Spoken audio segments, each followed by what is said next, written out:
Welcome in to this Wednesday morning edition. Blue Sky Live here with you today. Chase Parham and Neal McCready. He's in the Clark Ford studio. I got a scheduling thing right after the show, so doing a little remote podcast here today. We'll talk SEC spring meetings to some extent. Got a baseball regional this weekend in Oxford, softball team tomorrow in Oklahoma City against Texas Tech, and men's golf wrapped up its season with a Final Four loss to Oklahoma State last night. So that's kind of your news headlines for the day. We'll get into it on a show brought to you every day by Blue Sky locations throughout the state of Mississippi, up and down I-55, throughout North Mississippi as well. They will take care of you. They got catering in a lot of those options because of Sweet Daddies, whether it's corporate event, family reunion, or just trying to feed the kids after a busy night. They can help you out. Call ahead. They'll have it wrapped up, boxed up, ready to go for you. That is at all Sweet Daddies locations, including here in Oxford with the Oxford Exxon. And again, Mr. McCready is in the Clark Ford studio. Yep, I am Clark Ford in Amory, Mississippi, 662-257-1900. Call that number. Ask for my friend Corey Clark. Tell Corey what Ford product you are looking for, and he'll send you a quote within 15 minutes in business hours. It's right to the bottom line. There's no hassle. There's no haggle to get your quote. The rest is up to you. You can shop that quote around. You can do what I have done, what I recommend that you do, and that's hop into a Clark Ford today. 662-257-1900. Corey and the people at Clark Ford, they want to be your car guy. They want to be your truck guy. They'll prove to you what that means when you make the call. Again, 662-257-1900. Guest join on the Campbell Clinic hotline. From fractures and sports injuries to complex spine and limb conditions, the pediatric orthopedic physicians at Campbell Clinic in Oxford are the only specialized pediatric orthopedic team in North Mississippi, providing expert care for growing bodies. Visit campbellclinicoxford.com to schedule an appointment or call 901-759-3111. I had kind of forgotten that it was SEC meetings in Destin until sometime yesterday. Started seeing all the stuff pop up. They're talking in the stream about Lane Kiffin's awkward conversation with Paul Feinbaum yesterday.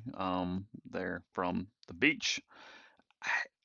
I'll tell you, this event, Neil, has morphed over the years in a couple different ways. One, it became very, very important and really overshadows media day from a news standpoint by far. The meetings are where stuff happens, not later on in Atlanta or Birmingham or wherever it is that they're having media days. That's more for media to get content and filler, simply to carve through those last couple weeks prior to camp starting. But a lot of years there's kind of like that one topic, or there's this thing and you see some synergy coming out of the meetings. I'll be honest, as I'm reading through everything and walking, it's just where the state of college football, it's not even a criticism, it's just an observation. It's chaotic. Everybody has something different that they're locked on to. Every coach, every AD seems to have a different topic that's front of mind. They have a different thing on what they want to do with it. You got Sankey sort of acknowledging that he's taking the bullets and kind of pissed off. It's scattershot, where I really would love to talk to Keith and whomever after this thing's over, going, what exactly are the meetings like? Because am I just imagining this, or is it way more unorganized, at least in thought, as it is most years right now? All right, so I'm going to admit some stuff here. Okay. I have story fatigue on this. This story is old to me. I feel like you and I have been talking about it practically every morning for 4 years. Not wrong. I do the show with Siski. It comes up a lot. Tyler's very opinionated about it. He and I cordially disagree about a lot of it. But I've hit the matches thing is like a joke, but I will light a match and look at the fire. I'm tired of the story.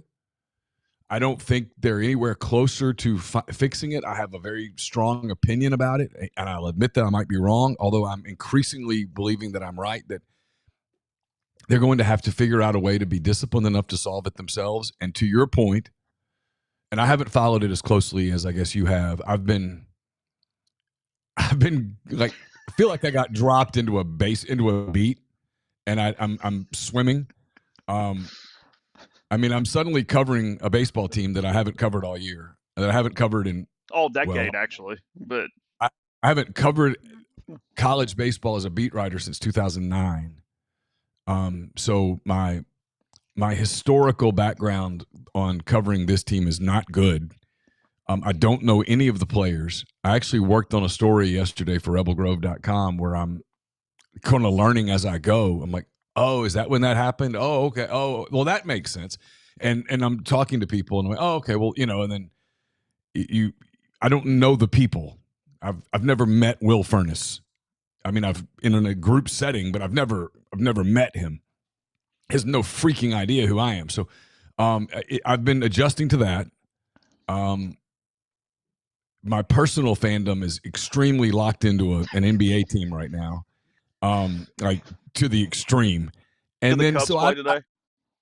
The Cubs do play tonight. Okay. They will be corresponding. The Cubs game should finish before the Thunder game, and if there is a correlation, God help us all. But anyway, sorry, go ahead. Just curious. So I mean, I saw like what Kirby Smart said, and I agree with Kirby Smart. I agree with him. I saw what Mike Elko said, and I agree with him. I mean, I do. I mean, Lane Kiffin and I have never one time had a conversation about this. Kyle Campbell was in the room with us. It was like 6 minutes. It wasn't particularly long. And I think he and I generally agree. I think he heard me say years ago when he kept saying we're professional sports, and I'm like, except you're not. And he stopped saying that. So I think we have some synergy. I generally, I mean, I agree with what the people are saying, but I just kind of look at them like, then do something or don't. I mean, and I get why they don't. I don't know that I'm answering your question. I don't know that I'm providing anything at all to this show at this moment. But I mean, there's a part of me as a journalist that thinks you really should have gone to Destin. You could have had long talks with people, and I probably would have. And I would have written stories that I would have like gouged my eyes out as I wrote them. I feel sorry for Ross Dellinger. He's very good at what he does. He's got to be so sick of this he could scream, because it feels like it's just Groundhog Day every day. It's his beat at this point. Yes, he's just over and over again. They're at the meetings, and Sankey's saying all the right things. Like Sankey, and Sankey's telling the truth. Like his job, there's this weird thing in media, because most media is pretty peace, love, joy. Most media is kind of utopia. Hey, wouldn't it be great if we took this pie, this big, beautiful pie, and we divided it in perfectly even slices, and everybody got just the right amount? Wouldn't that be great? That's not Greg Sankey's job. Mm-mm. And Greg looks at them like, you idiots. I'm the commissioner of the Southeastern Conference, which means I have 16 constituents. And my job is to look out for those constituents. And if I don't, they're going to fire me and hire somebody who will. And I make a lot of money. So why would I walk away? No, that's not his gig. And so you have this weird media people that are pushing sort of, and I don't mean like in a nasty way, but they like the idea of 4-4-2-2, whatever. They love the neatness of that. Greg Sankey's job is not to be neat. Greg Sankey's job is to promote a system that gets as many of his teams in as possible. Period. The Kentucky baseball coach, Mingione, is not today going, well, I kind of think it's a little unfair that we got in. Wouldn't it be better if Troy had gotten our bid? Here, Troy, take our bid. You know how absurd that would be? But that's what the media is kind of advocating. They're advocating that Ole Miss and South Carolina and Alabama from last year go, well, we probably don't belong. We lost that weird game to Kentucky. We lost the weird game to Oklahoma. South Carolina lost we lost big to Ole Miss at home. We don't belong. Why don't you give that bid to, I don't know, like Air Force? I mean, how absurd would that sound? And that's kind of where this thing's going, and nobody quite gets it. But like Kirby's exactly right about this multiple portal thing is stupid. And Elko's exactly right that if you told an NFL team, put a team together with a cap, you have capologists in the room, put a team together, go through the draft, go through the free agency process, but wait, Chase, in June, we're going to change the cap number on you. Every NFL capologist would like hurl things. They would break windows in the building. They would literally lose it. And that's what we're asking college people to do. And then the response from most of the fans, not all fans, I think most of our people are pretty smart. But most fans, it's like, well, you guys make a shit ton of money, figure it out. All right, fine. But that doesn't change the fact that this is absurd. It's in line with yesterday, and it's one of the things that made me think my initial opening here for the podcast is who gives a crap? I mean, 40 yesterday, opens up with a column, article, whatever the hell it is, and says that Commissioner Greg Sankey and Big Ten Commissioner Tony Petitti are considered an enemy of the majority of the 136 schools at the FBS level, in part because their positions on the future of the college football format. Isn't that the freaking point? Who cares what the dude at Texas Tech thinks about Sankey or Petitti? He doesn't get paid by Texas Tech in any capacity. Let me tell you who doesn't care. Greg Sankey. At all. Petitti, who has a network TV background, doesn't seem too terribly concerned with that label. For Sankey, a lifelong college administrator who has rolled up his sleeves and done the tedious and occasionally controversial work on a multitude of committees, that potentially stings. No, it doesn't.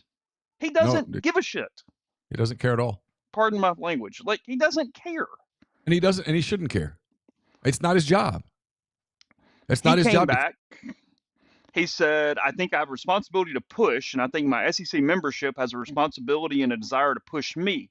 It's a hard issue if you want to go inside what it's like to sit in this role. I think about the responsibility I have here to the league, and I think about the responsibility more broadly all the time. We'll continue to try to provide perspective and information to our members and help them guide the decision. And ultimately, I recognize I'm the one who ends up typically in front of a podium explaining not just myself, but ourselves. So good luck to me. Nowhere in that quote did he say, yes, I'm worried about the greater good at the expense of my membership. No, what he said was, I'm looking out for my membership, and I'm going to stand up here and take the bullets because that's my job. Yes. I mean, I think he and Marcelo kind of had a little exchange, and I'm not criticizing Brandon at all. I mean, Brandon's doing his job. Is he the one that asked that? Okay, I didn't know that. You know, they got a little, he asked him if, is there a question in there or whatever? And he's like, yeah, Greg, there's the question or whatever. I haven't heard it. Tyler relayed it to me. So if I got it wrong, it's Tyler's fault. It's true. I have a hard time. I'm having a hard time. And I don't typically have ADD. I really don't. And I'm not criticizing people who do, but I'm typically pretty good at being able to focus on something. And I'm having a hard time focusing on this. Like the whole, if you told me I had to, nothing against Paul, if you told me I had to watch Paul's show this week, I'd shoot myself. Brendan Doyle, a congressman from Pennsylvania, threatened Petitti and Sankey yesterday with potentially congressional legislation. Okay. Bring it. By the time, I mean, that is the most empty threat. Let me state this as clearly as I can. The Big Ten and the SEC should be very, very careful about some of the decisions they're about to make because they appear hell-bent on ruining major college football. I think they need congressional hearings into their collusion, given how desperately college sports leaders have been courting Congress for help in the form of an antitrust exemption that would prevent an employer-employee relationship with athletes, which would bankrupt many programs. Threat from Capitol Hill should be taken seriously. Oh, buzz off. Oh, shut up. But I will give him this. I think every moment that college athletics have spent in Washington, D.C. has been a waste of their time. I'm sure that Walker and Keith and others would tell me that it's more nuanced than that, and I would grant them that they're probably right. But I still come at the end of the day, I don't think those meetings that they've had over the years are going to result in anything. And in that, hey, and on that part of the conversation, they'd probably look at me and go, yeah, kind of, you're probably right. Tons of push for the 16 team all of a sudden. Sankey talking about it a lot yesterday, that has opened up more windows and what that looks like, that that's where it's going. Also kind of a threat yesterday with, hey, we can still do an 8-game schedule and keep our rivalries here, folks. Like, you don't want to pay, you want to be difficult about the size of the playoff? Cool. Sure. We'll do 8. We're fine with 8. Yeah. 8 can work. 8's worked. 8's been working. I mean, it worked last year. It's worked every year.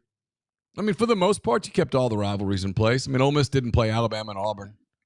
The world kept spinning. I mean, it did. What big games did we lose in the league? I mean, what Not big many. rival? I mean, like, I can't even think of one. Is there a big rivalry game that we just didn't get last year that was just like, oh man, this really sucks? I don't remember. I mean, I don't recall I the mean, schedules. maybe there's something, but I can't think of one. If they go to 9, what is it? Ole Miss's permanents or Arkansas, LSU, and State. Isn't I that think right? something like that. It'll all work out. I mean, if Ole Miss goes a couple of years without playing Florida, nobody's going to care. I mean, they're not. The Well, world's and going you to don't spin. go a couple years. You go one. You play Yeah, everybody every other year. that's my point. Whatevs. It'll be Over fine. a 4-year period, you visit every stadium in the league. The way the Yeah. format works. So, Well, look, you have a dumb model when you have to call the model 442213, and that's the name of the model. Can I give you a model? Sure, 16, right? That's your model. 16. What about it? Take the top 16. Well, what if 8 of them are in the SEC? Then take 8. What if only 2 are in the SEC? Then take 2. Take the best 16. Put them 1 through 16, 2 through 15. Play those games on campus and then figure it out. It's just not that hard. Or if you just insist, because you just can't do it that way, that you have to have 13 play 16 and 14 play 15, so be it. Okay, great. And then move them into the 14 thing, but seed them 1 through 16 and then play the damn thing out. There you go. You know what, Chase? Go ahead. And who ranks them? I don't know. A computer? I don't know. Who cares? Have a committee. You guys love committees. You like to put a bunch of old men in a room, and I'm an old man. I'm with you. You want to put a bunch of old men in a room and let them sit in mahogany chairs and sip on cognac and drink bottled water and debate it? Fine. Whatever you want to do. If you put 16 teams in, for the most part, team 17's going to have something egregious that hurts them. Yeah, we'll have a debate about it because we debate everything in sports. But it'll be all right. But it'll be all right. It'll be okay. Or if you just insist on it, and I'm against this, follow the, what's it called, FBS model and go to 24 and play a 24 team tournament. Yeah, FCS, but yeah. Whatever it's called. Yeah, where the top 8 get whatever. You figure it out. Yeah, buys, whatever. It's fine. Add some on-campus games. Have a first round, then do a second round, whatever. Just seed the teams. Personally, I think if you go to 16 teams, it's going to be fine. People will grow to like it. You'll have first-round games. You'll have more December games, which I think is good. People are still into football mode in December. You can still get it done before stretching into the end of January. There are fixes to this. You play the playoffs. You do them in December. You open a portal window in January. Have one portal window. And fix it. But it requires, and I've been saying this all along, it requires some discipline, some self-discipline. And it's going to require some people going, yeah, this particular thing might not be in our best interest, but it's probably in the collective best interest. And we'll stick to it. And you're not going to get that. People are too competitive in this. There's too much emotion. And there's no guardrails. There's no rules. There's no punishments. If you go over the cap in the NFL, there's a punishment. If you go over the cap in Major League Baseball, you pay a tax. I mean, there are guardrails in place. They don't always exactly work, but they're there. You don't have that in college athletics. So it's going to require some self-discipline, and I just think that's where it's a bridge too far.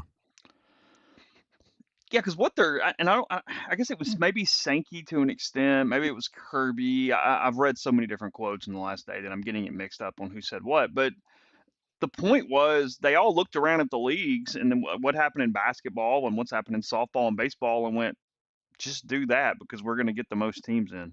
Just pick the teams. Don't really care who's picking them, but if they do that, we're going to dominate it. So why are we even playing this game and whatsoever? And you're doing the threats. And I did. I was reading Kiffin's comments yesterday from his actual press conference there in Destin. He was more disjointed. I guess that was also part of my open was that Lane did not have Usually, big picture, he's good, and he was scattered yesterday. He was kind of like, I don't know, it's this and that and this, and just sort of. I wanted to playfully make fun of him, however, for one sentence, because he, not sure if he was just talking through, a lens of where he was at the moment or what, but he says, let me find it. Let me find it. On the 5+11 college football playoff model, again, that's five automatics or one bid and then 11, whatever. Yeah. He says he does a bunch of stuff about data and analytics and whatever, blah, blah, blah, blah, blah. The best system should be the 16 best. I don't know exactly how that's figured out. I think we have to use some of the. Here we go. This is the sentence. Because Okay. if he can find these people, I would love to know. I need him to search and locate these humans. I think we have to use some of the indexes and have media people that watch the most and don't have any motives to figure it out. Lane, Oh, Lane, he wants Lane, Lane, Lane, Lane. Lane wants me on the committee. He wants the media people without motives to pick the teams. I just got I, questions. I mean, Chase, I might be very close to alone on that island.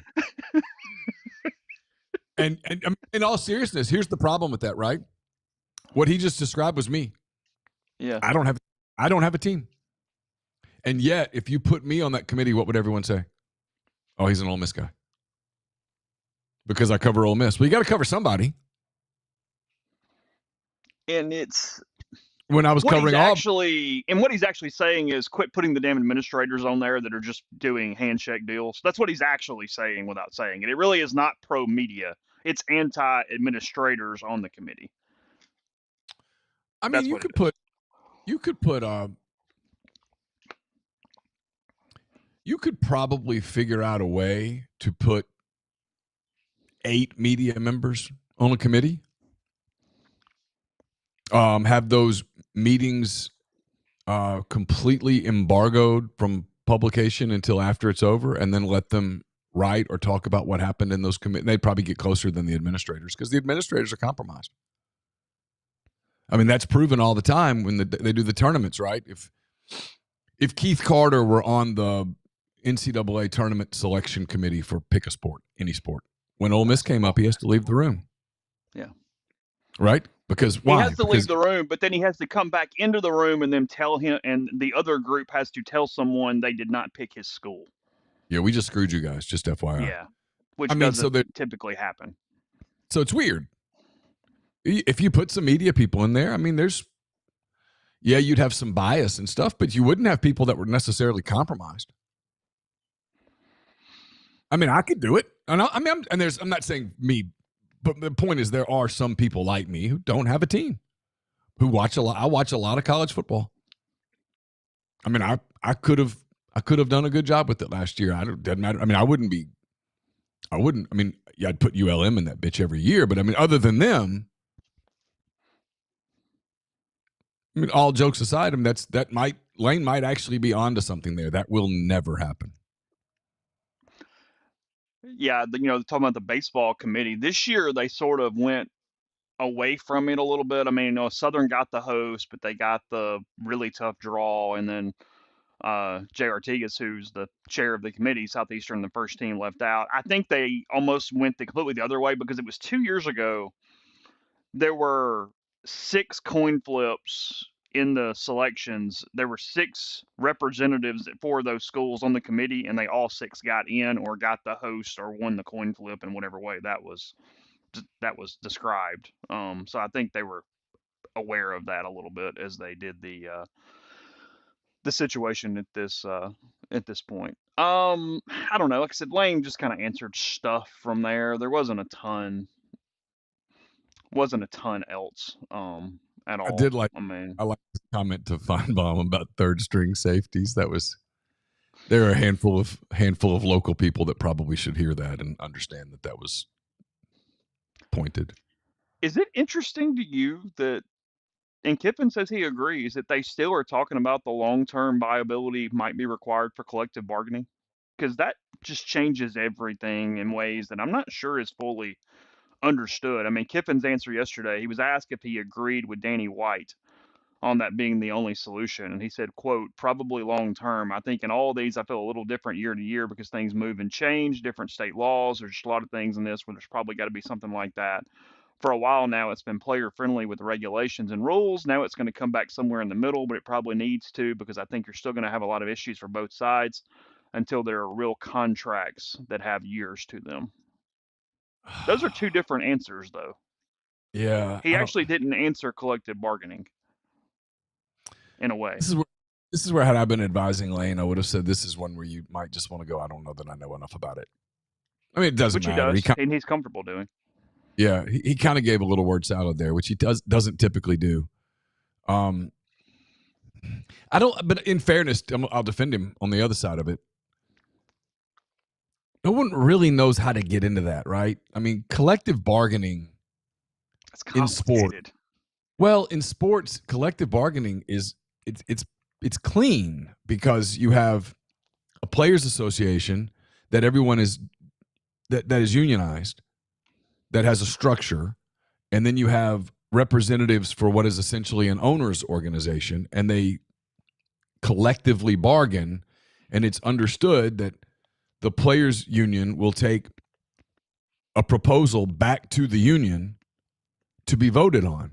Everyone might not agree, but ultimately everyone has representation. If I play for the Pittsburgh Pirates, I might not be the player rep, but at some point we're going to have a clubhouse meeting where our player rep comes in and goes, all right, here's the proposal. Anybody have any thoughts? And if I think it's utter BS, I'll get an opportunity in the clubhouse to go, well, that's crap because here's what this, right? But ultimately it'll get voted on. And even if I don't really like it, at least my voice was heard and I happened to be in the minority and it's understood that we're agreeing to this. I don't know how you ever get to that in college athletics. I really don't. I don't know how you ever get there. And what is collective bargaining? Does that include the swim team? Does that include rifle? Does that include the Livy Dunns of the world? I mean, what does that even look like? And so I think when you get away from just the term, oh, hey, well, here's the solution. Let's collectively bargain. Okay, cool. Okay, well, how do you do that? Well, that's a whole different thing.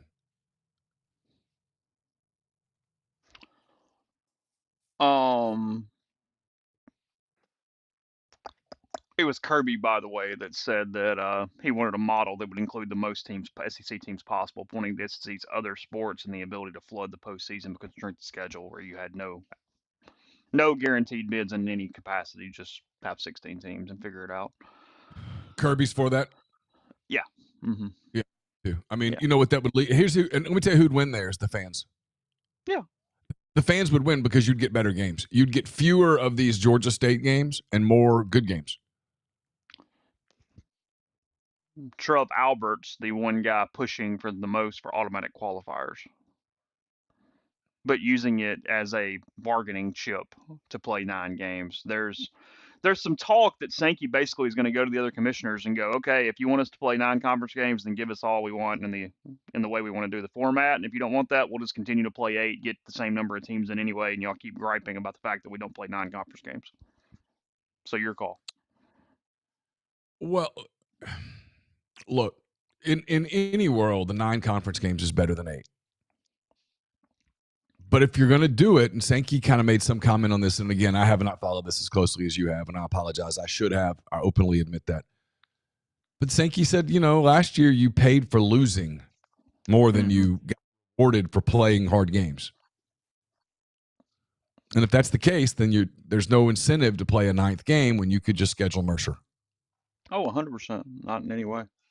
So you've got to incentivize playing hard games like they do, Chase, in basketball and baseball, and presumably softball. I don't know. I don't keep up. But in basketball, you get rewarded for playing hard games. You get rewarded for playing the game. You don't get rewarded for blowing out Grambling and Mississippi Valley and Marist. You get rewarded for going and playing a hard game at Kansas State. For playing a neutral site game against Michigan or Wisconsin or whoever. That's how that works. In baseball, there's a reason that SEC teams, they'll do it again next year. They did it. They go open the season in Arlington or Houston or whatever, playing Clemson and Florida State or whoever. Right? You know what I mean? Texas, whatever. They They do that because, well, their teams are going to improve. It's a experience for the student athlete, and those games aren't going to hurt their resume. Ole Miss lost to Texas or whatever. That game didn't hurt Ole Miss at all. I mean, No, frankly, lost 10-0. It's cool. The game that hurt Ole Miss was Little Rock. Yeah. But I mean,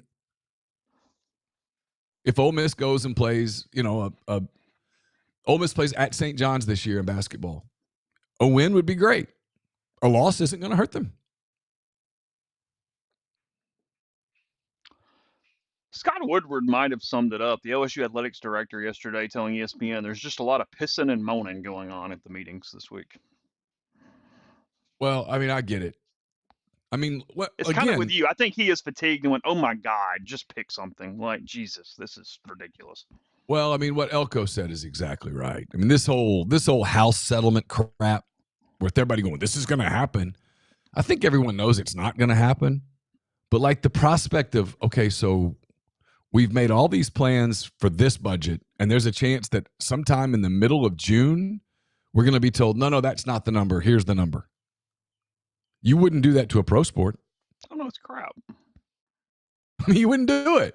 In fact, in pro sports, like the NBA, this new second apron thing, everyone knew this was coming for a number of years. Like, okay, this is the new collective bargaining number that we've agreed to, and this is how we're going to get to it. In college sports, it's, hey, on Tuesday, we're going to give you all a new budget. It's insane. Yes, there's a lot of pissing and moaning because you've promised all this money to the kids. Because 5 years ago, it was, hey, you know what would be nice is if we give these guys a little money that they deserve for name, image, and likeness. We're selling a lot of the same jersey number in the stadium. We probably ought to give that guy a little something to, hey, you're going to make $2.5 million. Mm-hmm. We did that in 5 years. And you think there's chaos? You think there's pissing and moaning? And we might cut the gymnastics team while we're doing it, by FYI, just to make sure we pay for it. Well, and you're an athletics director, right? And you go into these staff meetings and stuff, and you see these people, I think it's easy. This isn't a criticism of fandom at all, but it's easy for fans to just think of those people as just coaches. But if you know the people, you know that they've got a wife or a husband or whatever, and they've got kids and they've got stuff and they just bought a house and those people are looking at you like, we're good. Mm-hmm. That's kind of, I'm sure that's kind of awkward sometimes. One related note that I don't know what Ole Miss is doing. This is something I need to check on this week. I had asked a couple months ago, and they thought that the SEC would have probably some minimum mandates for these other sports. But Texas A&M yesterday coming out and saying that they are going to fully fund every roster position, increasing its total scholarship allotment by more than 150, according to Trev Alberts. Dellinger notes the Aggies joined Tennessee, Clemson, and some others in completely scholarshiping each sport. Meanwhile, Brian Murphy from WARAL says North Carolina had 850 athletes this year, which will shrink to 735 under the house roster limits. But UNC only had 320 full scholarships, so we'd have to increase that by more than 400. Bubba Cunningham, the AD at UNC, saying, quote, "I don't think we'll get there. We certainly won't get there quickly." Exactly. Yeah, you got to smooth the cap a little bit. Yeah. I mean, sometimes, man, I don't know.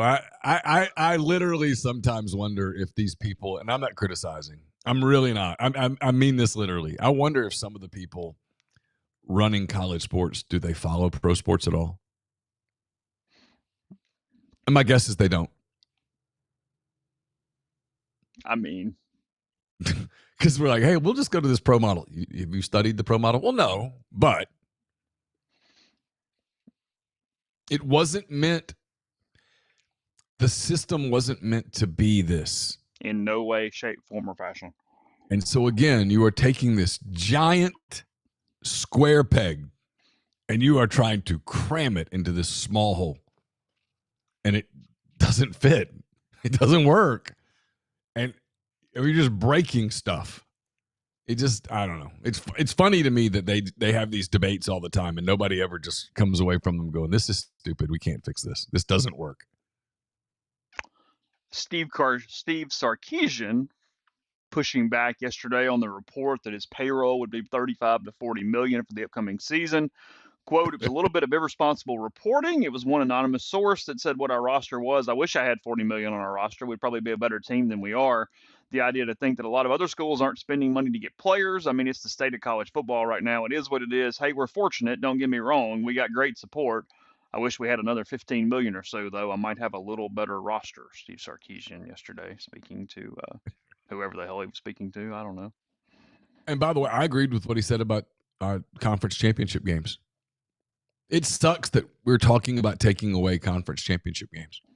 Because you know who loves yeah. You know who loves conference championship games? Fans. The players. Oh, yeah. I mean, I watched Vanderbilt and Ole Miss the other day. It's a great game. They had fun. I mean, you could argue that game had a lot of meaning for Ole Miss. Maybe it did. I don't know. I mean, we're not in the room to ask a hypothetical of, hey, if Ole Miss wins this one, are they getting the 8? Maybe. I mean, they got the maybe not. I don't know. They got the 10, so maybe. So if you want to argue that, it really meant a lot for Ole Miss from seeding standpoint, okay. It meant nothing for Vanderbilt. They were going to be the one. They celebrated like they'd won something because guess what, Chase? They won something. They did. They got a trophy and they got rings. Yeah, they'll always be SEC tournament champions. And 20 years from now, when they all get back together again and they're in their 40s, and that'll be on the obit. They've got kids and stuff, and they'll hey, you remember that run we had in Hoover? That was fun, wasn't it? That game against Ole Miss, wasn't that fun? Hey, when Hill hit that ball to right field, I thought that thing was getting out. It stayed in. It was like, whew. That's what they'll talk about. And we've taken that stuff away from them. I mean, why not take away the SEC basketball tournament? Just eliminate it. It's one of the most fun weeks of the year, but just kill it. It's so stupid. Some of the stuff is just really stupid. That's all. I do think, I'm seeing the stream a little bit. I think the college football changes. I mean, look, college football is still the king of college sports by miles. Don't get me wrong. We see that in everything analytically or otherwise. I do think it has increased the amount of SEC fans their level of enjoyment with basketball and baseball. Simpler. Oh, yeah. Whether it is or isn't, it's perceived to be simpler. Oh, I think it is simpler. Yeah. I think so. I mean, I do. Football's gotten where it's just such big business that it's, frankly, covering it feels very corporate. Yeah, it's very complicated. I mean, we get a little lucky because we get Lane, so we have this kind of moody, kind of eccentric, but usually pretty funny guy that comes in there. I mean, you could get real corporate guy to cover and real corporate where you get the same 6 players because they're the ones that know how to tote the company line, and you don't get that. Like the other day, we got to talk to like 3 baseball players, and there was nobody standing around. It was like, oh gosh, what's this? Mike was over there in the corner, but he was like on his phone, wasn't really paying attention, just kind of whatever. And yeah, after the game, they sent Mike up to the SEC thing to talk to the SEC people, SEC network people, and Mike Clement walks over and he's just like, "Yeah, y'all are talking to him." I'm like, I can't ask him anything. He has no idea who I am. But I did observe that, like, oh wow, you get to talk to an assistant coach. Unbelievable. What planet are we on? I mean, at the NCAA tournament, I mean, I walked into the tunnel and all the portal stuff was going on, and Ole Miss was getting ready to play Michigan State. I went up and talked to a couple of assistant coaches, and it was like had a human interaction. I'm like, wow, what is this? You sent this to me yesterday, and we're not going to go through the schedules thing today for multiple reasons, but Ole Miss on the list of highest regular season Power 4 win totals via Circa Sports. You can now bet on these in Vegas if you would like. I've got the list of highest odds most wins, and then the lowest as well. So I'll just run through them real quick. You can stop me if one sticks out, but I'm just doing this more for telling everybody. Ohio State 10.5, Oregon 10.5, Notre Dame 10, Penn State 10, Alabama 9.5, Clemson 9.5, Georgia 9.5, Texas 9.5, Miami 9, Arizona State 8.5, Indiana 8.5, Kansas State 8.5, Louisville 8.5, LSU 8.5, Michigan 8.5, Ole Miss 8.5, big number. SMU 8.5, Tennessee 8.5, and Texas Tech 8.5. So those are your highest ones there. Texas Tech Yeah, still trying to absolutely get in the football business after the oil money coming in on the Red Raiders a little bit. yeah. I mean, the thing that sticks out to me a little bit is that the highest SEC over under is 9.5. Yeah. You know, Whereas I the mean, Big Ten has three at 10 or higher. yeah, I mean, it just tells you that Vegas believes that there's a lot of parity in the SEC, that the SEC is going to be pretty volatile this year, which is in the two or three sort of private conversations I've had with people around the league. They've said that too, that they think the SEC is going to be a little bit more unpredictable this year than last because there's just a little more parity because of the portal. On the other end of the spectrum, Purdue and Stanford both at 3 wins for the season. Mm, On the bottom half, over under of 3. It's not good for your program.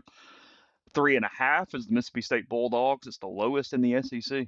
Bulldogs at yeah, 3.5. We went through their schedule too, and we had a hard time getting them to 4 with confidence. So yeah, just hard to FYI do. there. Northwestern's at 4 by itself. Kentucky and Maryland and Wake Forest are at 4.5. So two SEC teams there, 4.5 or under. Oklahoma State at 5. That's a crazy spot for them compared to where we're used to under Mike Gundy, but it's started to fall apart a little bit They have for fallen the apart. Cowboys. In West this era has not worked for them. I saw yesterday and I thought, yeah, I'd go ahead and have your golf. They beat Oklahoma in golf yesterday morning in the kind of the quarterfinal matchup or whatever, and their tweet after it was not in our league. That was their True work. it's very true at that point. But I don't think you said what you thought you said there, guys. Like I don't In a roundabout way, you got it right. Yeah. No, Oklahoma is not in the league you're in. That is true. No, It's no, nope. Not even a little. not. Nope. West Virginia at 5, Arizona State. Oh, sorry, Arizona and Arkansas both 5.5. So, I'll get there in a second. Boston College 5.5, Cal 5.5, Michigan State the same, Rutgers the same, Syracuse the same, UCF the same, UCLA the same, Vanderbilt and Wisconsin. Wisconsin, it has not gone perfect under Luke Fickell. That is not what they thought that was going to be there in Madison. No. But if you take the over-unders just at face value, that's one, two, three. That's 4 SEC teams, 5.5 or under. Somebody has to lose. Yeah. When you play a Yeah. game, someone loses it. That is So, typically true. Yeah. That is typically the case in football that someone loses the game. well, it's like when they keep talking about it, and again, we're so far from this, or I guess we are. Hell, we've gone so far in 5 years, who knows? But the power leagues where you're doing you see all these things pop up with the 8-team super conferences and 16-team and the relegation and all that stuff. And you go, okay, that's fine. You put all these superpowers together, but um, somebody has to lose and go 3-8 if you do that. Like even in a group of super teams, somebody's going to have a losing record. So that's why that's never going to be fully something that everybody's okay with. It's just not going to happen. So anyway, not the end of the world. Um, I mentioned a second ago. I know a lot of fans pretty captivated by it. Ole Miss makes the Final Four in men's golf. They knock off Arizona State 3-2 in the early matches yesterday. Give Kai Meeks a lot of credit. The senior from Walnut, he went 2-0 yesterday, including knocking off the U.S. Amateur champion yesterday morning against the Sun Devils. Ole Miss advanced to the Final Four to face Oklahoma State, and was pretty gutted for my friend last night. Ole Miss, multiple matches went extra holes. They end up falling 3-2 against Oklahoma State in the semifinals. Oh, Cohen Trolio from West Point, he was the 5 man, and he lost in extra holes in sudden death as the Cowboys oh, advanced to the national championship this morning to face Virginia. There was a lot of opportunities. Oklahoma State gave Ole Miss a lot of chances. It was a pretty tough night last night. I'll be honest. Just having some friends around that program and a rooting interest with it, they were right there with the ability to face Virginia this morning for a national title when they would have been the favorite in the higher ranked team. So Oklahoma State moving on to play the Cavaliers. Kai Meeks yesterday. Tom Fisher, too. He is a junior out of the Birmingham area. He uh, he was excellent yesterday. He won in 21 holes in the semifinal match the quarterfinals to advance Ole Miss to the semis, and then he had a big win yesterday as well to give Ole Miss their second point. Michael Lasasso got beat in the semis yesterday. He was just out of gas mentally, physically. He had won the individual. He had played yesterday morning in a match. Those guys had played so much golf that they just looked mentally and physically spent in every way at that point. really, Especially when it's match play and you're head to head like that, and every shot is in front of you the way that it is. Um, it's I like think, pitching with yeah, men on bases the whole game in a 1-0 game is every different. shot. It's different than pitching in a game where your team's up, 7-1, and you're just, hey, let's just here's a fastball, hit it. It's Hmm.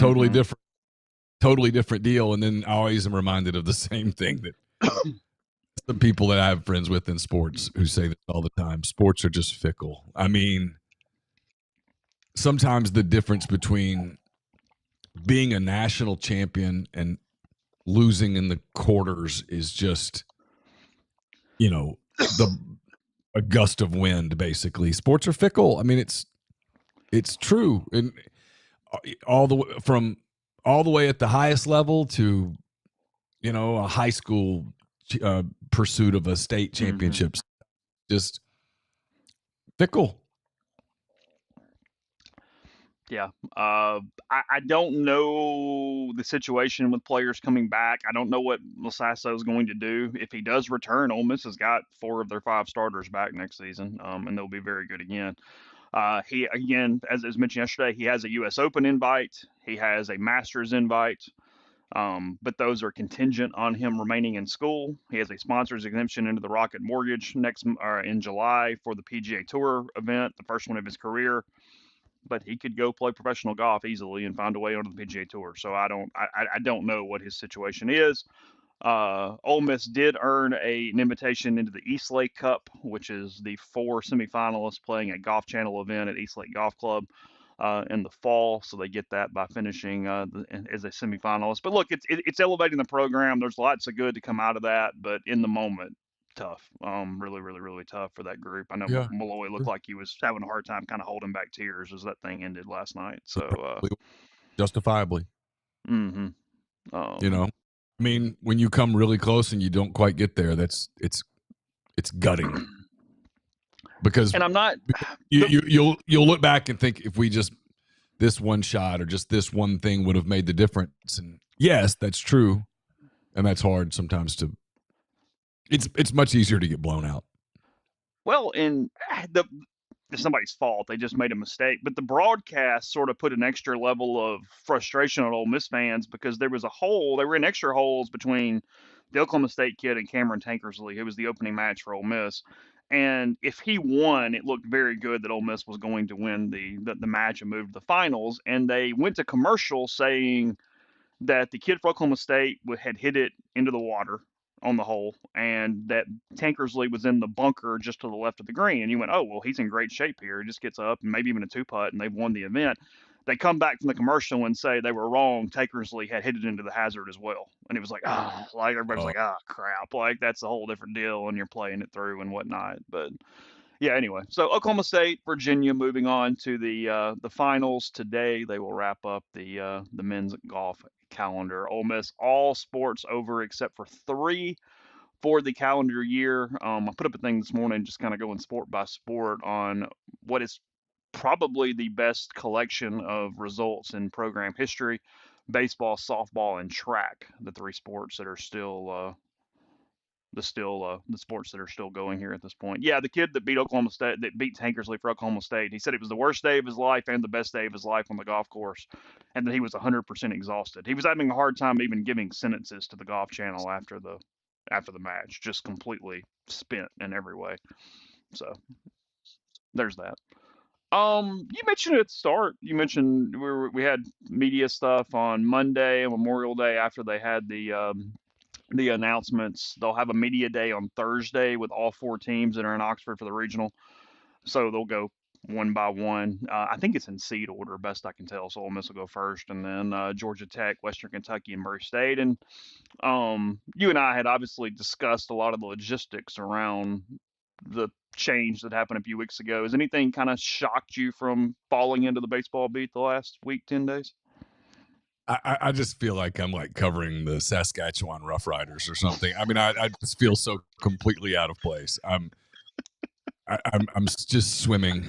I don't know that I don't know. I mean, thank goodness I watched the team some, but Mm-hmm. I didn't watch them as a beat writer. And you and I know there's a difference. Yeah. Um, you know, I don't. I have to reference the roster a good bit. Like y'all were talking about the Sanders kid the other day, Sanford. and you're like, "Oh, Sanford, yeah." And he's like, he played at LSU. I'm like, he did. Yeah. I didn't realize, like there's just a lot of that. I just feel like I'm swimming completely. It's been kind of fun a little bit because I got into an argument with someone recently. I obviously can't get into details, but Legit argument. yeah, where I stood up for myself because Okay. I do think I think this is a talent of mine, and I do believe what I'm about to say. He was trying to argue that my value as a journalist is limited to covering Ole Miss, and I pushed back hard. Um, I said no, that's not true at all. I said you could put me on the Wisconsin beat tomorrow, and yeah, I'd lose early, but I'd bounce back pretty quick. I'm like I'd hold my own pretty fast, and I said I would be able to publish a consumable product immediately. And Sure. I don't know how many other people in my world of covering a team site for as long as I have could do that. That was my point, and I think I've kind of proven that to me. This week's been kind of good for me in that regard. Is that all right? You're covering this team you don't know. It's the end of the season.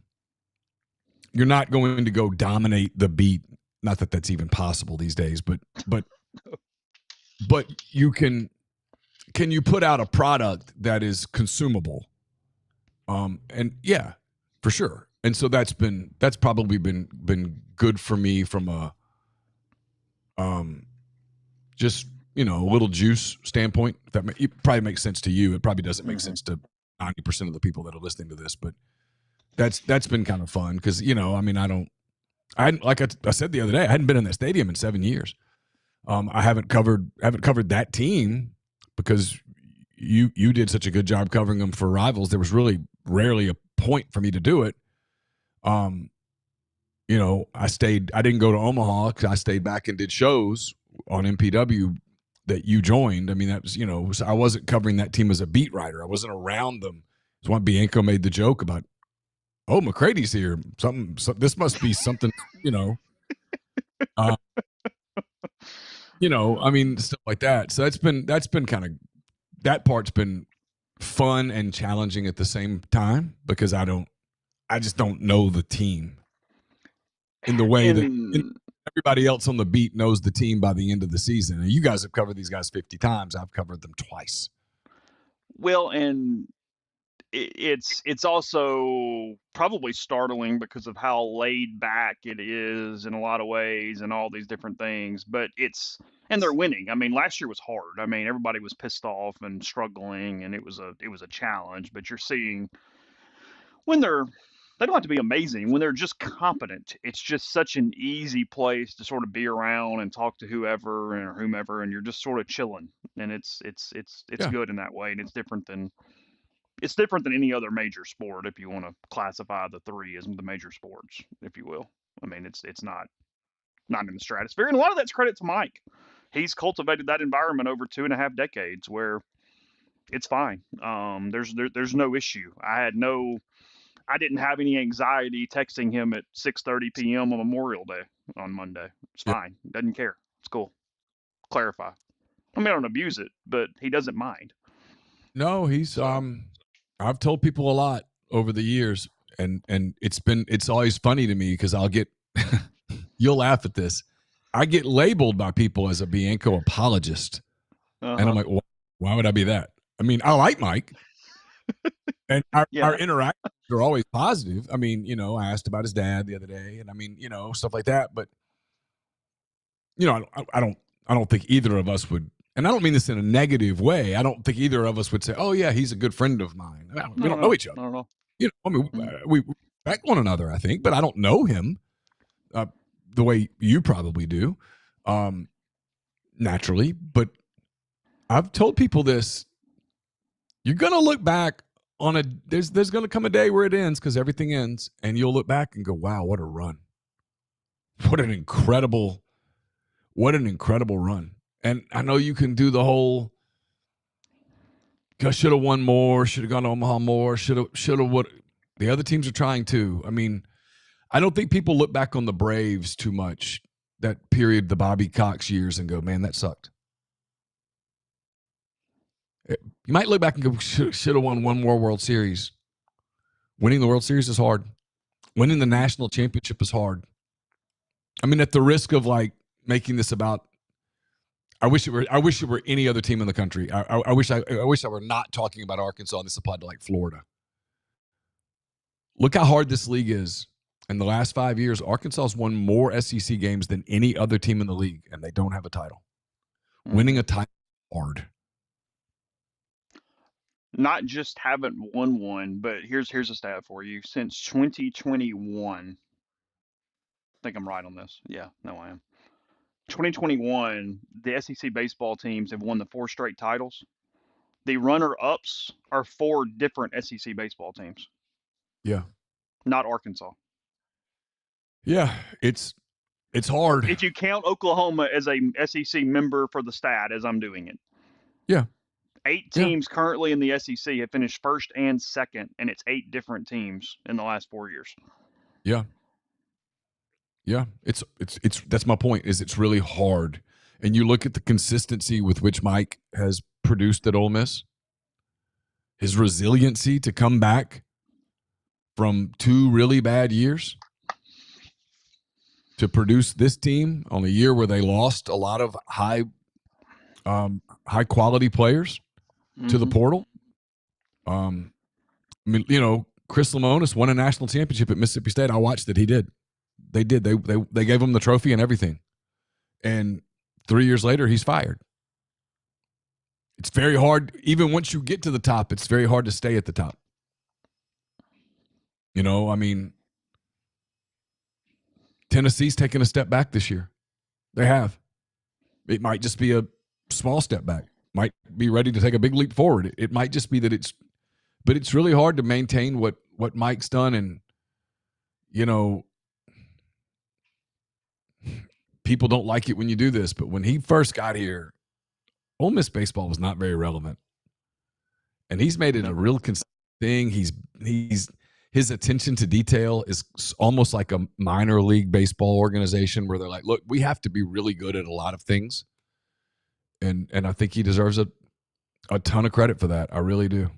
When And Mike first got here, he went himself with towels and wiped down the seats after it rained before games. He walked through the stadium and wiped the seats down and focused on those type of things early on until they grew enough to have people to do that, obviously. But it reminds me of my brains here. I'm sorry. There was a story about Shea Gilgeous-Alexander when he got traded to the Thunder. mm-hmm. He started his career, played 1 year with the Clippers, and he came over in the Paul George trade. I love you, Paul George. Thank you for all you did. But he's in the building, and it's the night that the Thunder traded Russell Westbrook to Houston. And he's in the building, and the organization obviously is kind of rocked to its core that night with the reality that the face of their franchise is leaving. And Russell Westbrook meant and means a lot to Oklahoma City and to that organization still to this day. And Shai Gilgeous-Alexander notices that all of the basketballs on the ball racks, the balls are exactly the same in their position and the way that they're facing. The Gatorades are completely lined up perfectly. And he's like, man, somebody here must be like really OCD. But over time, he discovered, no, that's a part of what they do. They want to make it where all the player has to do is show up and play. Show up and play. We'll take care of everything else. We're going to make everything else as easy as possible because playing is hard. Mm-hmm. And I think Mike, to his credit, naturally has that type of organizational skill where he has this attention to detail, where ultimately what he's trying to do is to make it where all the players have to do is show up and play. And I think he's had that for a long time. I don't know that he fully gets credit for that because that it's now just observed and expected, but someone still has to do those things. Otherwise, those things deteriorate, and it doesn't sound like much. But now, like, there's somebody at Oklahoma City every morning that makes sure the balls are lined up exactly right when the players show up. That the Gatorade, if they want a blue Gatorade or a red Gatorade, or they know exactly where the red Gatorade is going to be. Mm-hmm. And all they have to do, and that doesn't sound like much until you take those things away. And now the guy's looking for his red Gatorade. And it sounds like nothing, but I think that's what Mike's been able to do. And consistently for what now, 25? This is his 25th season. 25 years at one place in today's college athletics, dude, doesn't happen. I don't know that people like that get enough credit for just the consistency. The consistency of that is really difficult. Yeah, he catches a bad rap, and at times he micromanages and worries about things because there's staff to handle a lot of these different deals. Yeah, I mean, we could say that Chris Cleary does a hell of a job when it comes to a lot of that stuff for Ole Miss, but he's put in place to do those jobs because of Mike's system that's there. And yes, can Mike get carried away on things that are no longer his responsibility? Sure, but he does. He focuses on every single little bitty detail inside that program to where he's its own athletics director. He's his own CFO in a lot of ways. It is completely and utterly his place, his program, his everything when it comes to that. And when it's gone and it's somebody else's problem, there will be things where you go, hell, we didn't even realize some of the stuff he did, but now is not that case. Alabama football slow. Yeah. Kalen DeBoer's good at what he does, but you know what? It's Saban ran that thing in a certain way, and when he's out, those things begin to fray at the edges. Mm-hmm. It will be difficult to replace Mike Bianco when that time comes. I know a lot of people disagree with that, probably less today than they did over the last couple of years, but it's true. It's going to be weird. Those will be really, really, really big shoes to fill. Well, I mean, there's a lot of coaches that kind of see that every time the job sort of kind of thinks it might come open. You get coaches that go, hold on a minute, they're doing what? What's the expectation there? I don't know. 25. Like, he's made the tournament how many times? 20-ish. I don't know. 21. I mean, this is their 11th regional to host. 19. I don't know. He missed it in 02, 11, 17, 23, 24. Yeah. 11th host. Pretty strong. I mean, and people can go, well, it was built. I get it. I will say that, like in today's SEC, at least to some degree, 15 of the 16 teams are pretty invested. They are. Some of them are really invested. Like some of them it means a lot, and there's a lot of competition, and I think what he's done, I think what they've done this year, it's not just him, but what they've done, his program is pretty laudatory, because this would have been real easy a year ago to kind of go, well, we had a hell of a run. We won a title. Now we're losing players in the portal. Went out and hired a pitching coach, hired a really good pitching coach, let go of something that he probably enjoyed doing, got into the portal in a way that probably wasn't super comfortable for him. And the culture that they built, been a lot of people writing and asking about culture over the last week. I've noticed that. That culture is not built overnight. That culture is not built in one season or one off season. That takes some time. I thought that was they had it for 2 decades, lost it because of the portal and some bad decisions on bringing people in, and I'm not referring to Fisher. And I thought that one of the quotes that he gave, and I don't remember when it was, man. It's, as you too, I'm sure, the days have kind of melted together, but he made some comment about, culture really hadn't been our problem. Thought that was interesting. Just a little bit of I take a lot of pride in culture. Culture's been pretty good. It's been other things. There was a comment that, I don't know if it's Furness or Hill, I don't remember, made the comment of, there's no cancer in the locker room. And I was like, oh, it's interesting. Oh, it means yeah. meant that there was one. Yeah. And, and you can do that, right? I mean, you see that in pro sports a lot. A team will bring in somebody, and on paper that guy makes a ton of sense, and you find out later that no, that dude was a malignancy inside the locker room, and it bled into the team. And I mean, you look at successful, like Lane talks about this with NBA teams, and he's right. It's one of the reasons that when I asked Lane, I'm rambling now, I apologize. It's when I asked Lane that day I was doing the basketball story on asking him about if he was a basketball fan. I was like, are you an NBA guy? He goes, no, not at all. And I was kind of surprised. And I think he was surprised that I was surprised. And I said, well, you reference NBA a lot. And he goes, well, basically just mean, putting a team of free agents together looks, you feel like it'll work until it doesn't work. And so, that applies in baseball too. You can't just be about getting the best players. Yeah, you have to have good players, but you got to make sure you get the right people. Yeah, the biggest issue on their team last year was not Fisher or Doyle. I'm answering questions from the stream. That was not the what was being referred to by Furness or Hill or whoever said that on Monday. So yeah. And not having Elliott on the field where he could be the leader that he needed to be. Those two things affected them, I think, in a lot of ways. Because Hunter has told me multiple times I didn't feel like I could say anything. I didn't play. I couldn't help. So I just kind of stayed quiet.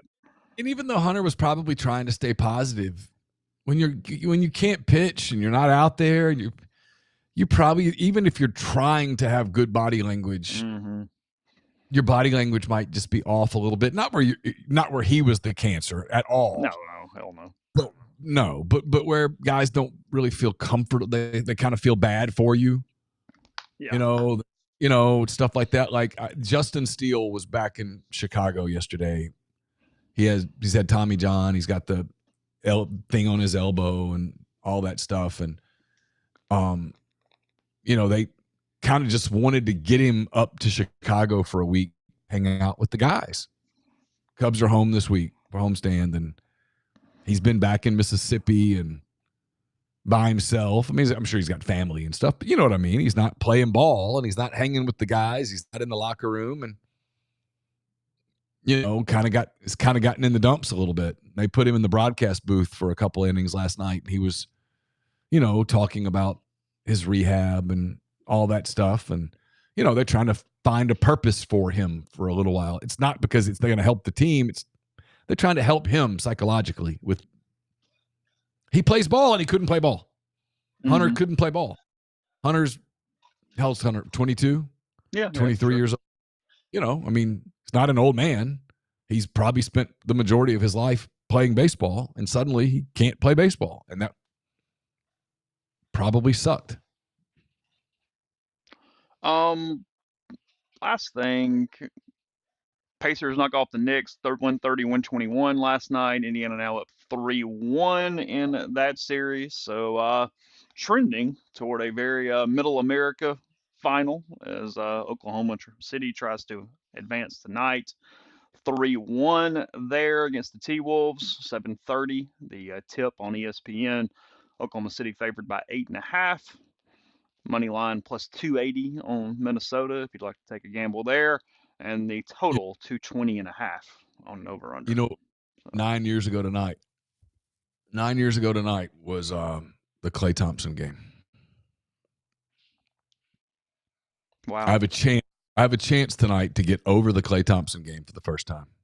there you To go. put it away. You can put it away. I can put Klay Thompson away and stop hating him quite as bad as I've hated him for the last 9 years tonight. They finish it tonight. Or, I mean, I think I mean, so, come but on, it's at home. they Come on. should. But I thought Minnesota played really, really well in games 3 and 4, and so Okay, they're going to play. They're going to play with their backs against the wall tonight, I think, or they might let go. I mean, you could tell me tonight's a really close game and I'd buy it. You could tell me tonight's the night the Thunder win by 20 and I'd buy it. so don't be the Thunder fan. Just put your NBA hat on from watching a ton of NBA. One to 10, how scared of the Pacers should the Thunder be? Should it come to that? About an 8. Okay. Indiana's good. Yeah. They play. They are a team that plays their style. They're kind of unflappable. They've got Pascal Siakam, who's won a title, so they have some veteran leadership. People talk about how young the Thunder are. Tyrese Halliburton is younger than Shai Gilgeous-Alexander. They've played with some grit. Like Aaron Nesmith wrapped up a bad ankle last night and played his ass off. They're a good offensive team. They're deep. The Thunder's depth won't impact them the way that I think the Thunder's depth would impact the Knicks. I think it'll be a hell of a series. I think you'll have a lot of people doing the whole nobody cares about Indiana and Oklahoma flyovers. National media is going to wet itself. But I think if it comes to that, it's going to be I think it will be a fun series. I really do.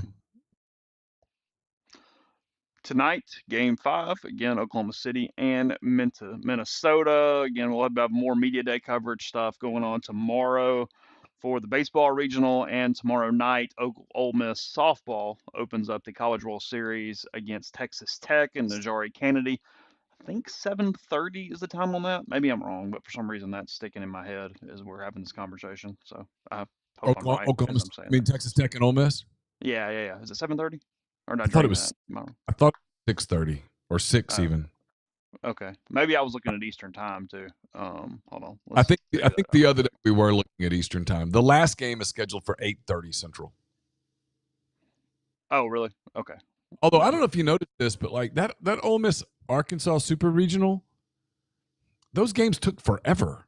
Like, what was the deal with that? Everybody tells me softball's a 2-hour game, and I look up 2 hours and they played 4 innings. I'm like, what?